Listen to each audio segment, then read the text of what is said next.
Hello students, हमारा chapter चल रहा है कंपाउंड इंटरेस्ट। आज हम इसकी अगली टाइप करेंगे। टाइप 3 क्या है, उससे related examples. Determination of principal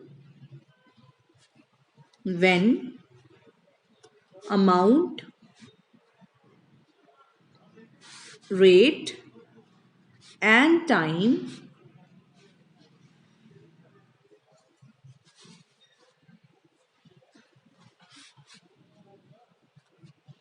are given. Example number 11. A sum of money amounts to rupees 7406 in 4 years at 12% per annum compounded annually. Find the sum. हाँ जी, एक अमाउंट है, वो अगर हम 4 साल के लिए उधार में देते हैं या लेते हैं 12% पर एनम कंपाउंड इंटरेस्ट पे, which is compounded annually, right. तो वो कितना बन जाता है 7406. We are to find the sum. So it is the reverse question. We are being asked principal and what is given, amount is given, right. So amount कितनी given है 7406. Rate of interest 12% per year and T क्या है 4 years. ठीक है, वैसे तो बाकी सारा बिल्कुल सिंपल है. Just what is the difference between this example and previous examples. इसमें अमाउंट गिवन है, प्रिंसिपल फाइंड आउट करना. So by formula for amount what is this, p plus into 1 plus r rate upon 100 raised to t. Now amount क्या है 7406, that is equal to p times 1 plus 12 upon 100 raised to 4, right? So it means 7406 is p times, इसको solve करके आ जाएगा आपका 28 upon 25 की power 4. तो p की वैल्यू आ जाएगी 7406. इसको इधर ले आते हैं 25/28 रेज टू 4. ठीक है, तो अब आपने इसको सॉल्व करना है. चाहो तो आप इसको पूरा खोल के सॉल्व करो, जिसमें बहुत ज़्यादा टाइम लग जाएगा, क्योंकि 28 रेज टू 4, 25 रेज टू 4 को कैलकुलेट करना बहुत कॉम्प्लिकेटेड है, right. So you take log both sides. Taking log both sides, what do you get? Log of p is log of 7406 plus 4 times log of 25 minus log of 28. ठीक है, इसमें जब सारी values put करेंगे तो ये बन जाएगा 3.6724. ठीक है, तो p क्या आ जाएगा एंटी लॉग ऑफ 3.6724. जब आप इसका एंटी लॉग देखोगे इट विल बी 4703. ठीक है, so what is the principal 4703. The amount, the required sum will be 4703 rupees. Is it clear? ठीक है, तो बस इसमें इतना फर्क था, हमें प्रिंसिपल पूछा गया था, अमाउंट गिवन था, राइट. Next question. ये तो था बिल्कुल सिंपल. अब है वही चीज कि हमें अमाउंट दिया होगा, प्रिंसिपल पूछा जाएगा, बट थोड़ा सा ये कॉम्प्लिकेटेड भी हो जाएगा. It is example number 12. It says what sum invested for 1.5 years compounded half yearly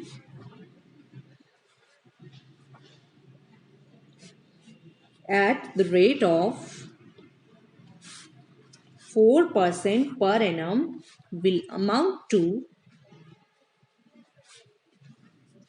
1,32,651 rupees. ठीक है, तो वही है कि हमें अमाउंट दिया गया है, प्रिंसिपल पूछा गया है, राइट. तो 1.5 years, t is 1.5 years. ठीक है, और कंपाउंडेड क्या है हाफ ईयरली. तो कितने हाफ ईयर्स बने इसमें 3 हाफ ईयर्स आर देयर. ठीक है, और rate of interest is 4% per annum. So it means 4/2%, that is 2% per half year. Right. बस फॉर्मूला लगा दीजिए अब अमाउंट का। Amount will be P times 1 plus R upon 100 raise to T।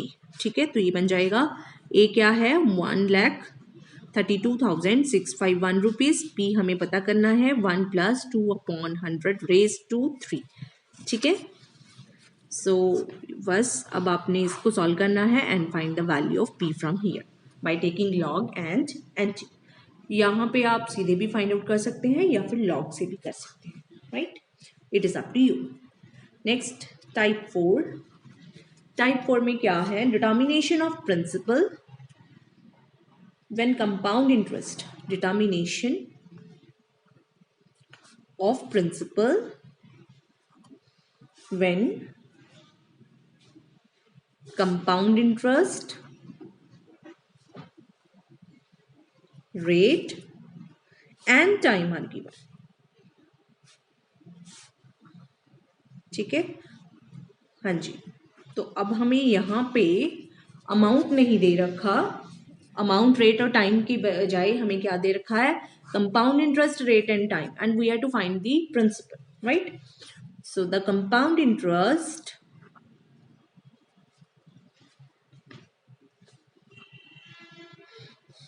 on a certain sum for 2.5 years at 5% per annum compounded annually is 416.20 rupees. Find the sum। ठीक है, हाँ जी। Solution, अब हमें प्रिंसिपल फाइंड आउट करना है when amount is not given but compound interest is given. तो इसका method थोड़ा अलग है। हम क्या सपोज करेंगे, लेट द प्रिंसिपल बी ₹100। ठीक है, अब हम इस प्रिंसिपल पे इस इंफॉर्मेशन के अकॉर्डिंग अमाउंट बनाएंगे, राइट।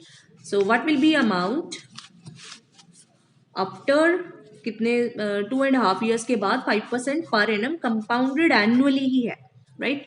तो इसका क्या फॉर्मूला लगेगा, अमाउंट का क्या बनेगा, 100 टाइम्स 1 प्लस 5 अपॉन 100, 2 ईयर्स के अलग, ठीक है, और जो फ्रैक्शन बच गया हाफ का उसका अलग, 1 प्लस 5/2 इंटू 100। ठीक है, तो ये बन जाएगा, इसका कैलकुलेट करके आ जाएगा 113.00625। ठीक है,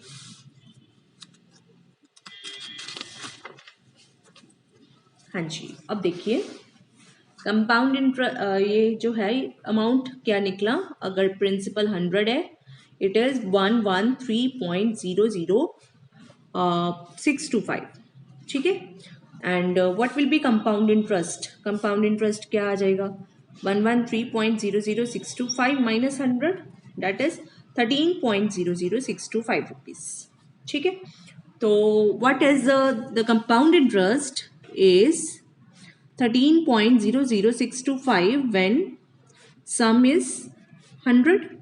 ठीक है, तो अगर कंपाउंड इंटरेस्ट 1 होगा then what will be the sum, 100 upon 13.00625।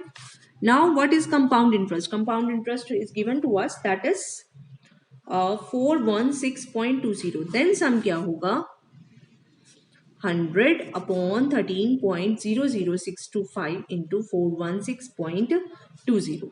ठीक है, इसको सॉल्व करके आपके पास आ जाएगा ₹3200। ठीक है, तो इस तरह के क्वेश्चन को आपने इस तरह से करना है।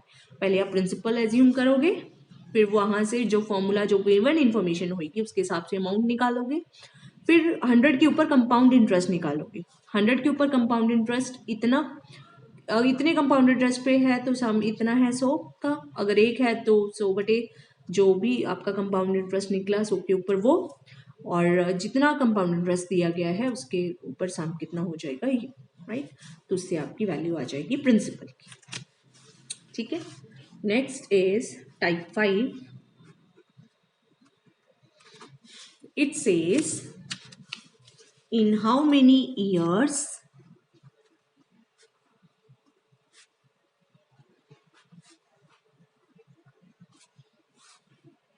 इन how many, determination of time और पीरियड ऑफ इन्वेस्टमेंट। ठीक है, टाइम और पीरियड हमने फाइंड आउट करना होगा, तो बाकी चीजें हमें इसमें दी गई होंगी। Will sum, in how many years will sum amount to 2.5 times itself at 9% per annum compound interest।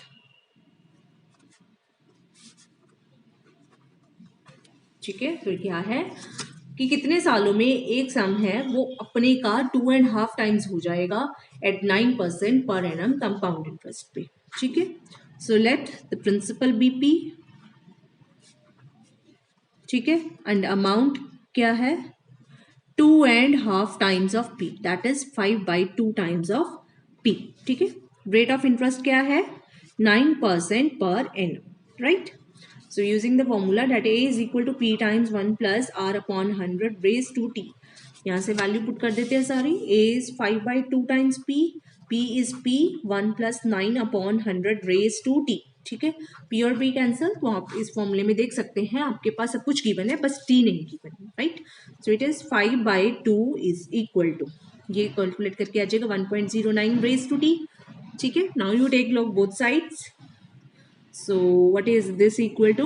This is 2.5 is equal to 1.09 raised to t. Now you take log both sides. Log of 2.5 is t times log of 1.09। ठीक है, तो t आ जाएगा log of 1.09 upon log of 2.5। इसको calculate करके ये value आ जाएगी 10.64। ठीक है, so 10 point in how many years? तो what is the required time? In 10.64 years ये जो अमाउंट है, ये जो कोई सम है, ये अपने आप का कितना हो जाएगा 2.5 times, right. Next example, example number 15। It says in how many years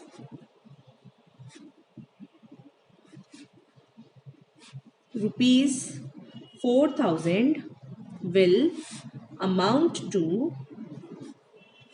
rupees 14400 at 10% per annum compound interest payable quarterly। ठीक है, अगेन हमें टाइम पूछा गया है, amount is given, principal is given. ठीक है, so what is the formula? Amount is given to you 14400, principal is given to you, it is 4000, rate of interest is given to you, it is 10% per annum. ठीक है, और ये जो compound हो रहा है, it is compounded, it is being compounded quarterly. ठीक है, तो आर क्या हो जाएगा 10/4% पर क्वार्टर। ठीक है, so what is the formula? A is equal to P times 1 plus R upon 100 raise to T। तो ये जो T आएगा ये भी क्वार्टर्स में ही आएगा, राइट, क्योंकि अगर हमें फॉर्मूला लगाना होता जिसमें T हमें गिवन होता तो हम यहाँ पे क्या रखते, पहले क्वार्टर्स में चेंज करते फिर यहाँ पे लगाते, राइट।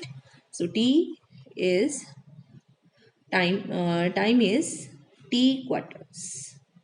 ठीक है, पहले क्वार्टर्स में निकालते हैं, तो ये आ जाएगा 14400 4000 1 प्लस 10/400 रेज टू T। ठीक है, तो यहाँ पे सॉल्व करके आपके पास वैल्यू आ जाएगी इसकी T की, ये आ जाएगी 52। ये 52 क्या होएगा, क्वार्टर्स होएगा। ठीक है, तो 52 क्वार्टर्स मतलब ईयर्स कितने बन गए, ईयर्स विल बी, एक ईयर में 4 क्वार्टर्स होते हैं, तो 52/4 years, that is 13 years. Is it clear? तो 13 सालों में ये जो अमाउंट है, ये जो प्रिंसिपल है, ये इतना हो जाएगा एट 10% पर एनम, राइट। हाँ जी, next example number 16। It says find the least number of complete years in which a sum of money put out at 25% compound interest will be more than double of itself. हाँ जी, find the least of number of complete years in which a sum of money put out at 25% compound interest will be more than double of itself. ठीक है, so you take principal to be p, amount हमें क्या चाहिए 2p. ठीक है, so time is suppose 2 years, t years. ठीक है, rate of interest is given that is 25% per annum. ठीक है, तो बस फॉर्मूला लगा देते हैं 2p is equal to p times 1 plus r upon 100 that is 25 upon 100 raised to t. ठीक है, तो यहाँ से आपके पास जब आप इसको सॉल्व करेंगे t की वैल्यू आ जाएगी 3.1 ईयर्स. ठीक है, बट हमें कंप्लीट ईयर्स चाहिए. 3.1 ईयर्स में तो ये एग्जैक्ट 2p होएगी, डबल होएगा, राइट. अगर हम 3 ईयर्स ले लेंगे 3.1 से 3 तो फिर ये 2p से कम हो जाएगा, बट हमें 2p से कम नहीं चाहिए, तो ये टाइम क्या हो जाएगा 4 ईयर्स. 3.1 के बाद कितने ईयर आते हैं 4 ईयर्स आते हैं, तो कम से कम इतने सालों में ये जो अमाउंट है ये जो more than double of itself हो जाएगा, राइट. तो बस इसमें ये चीज़ देखने वाली थी, बाकी चीज़ें सेम है, राइट. Thank you.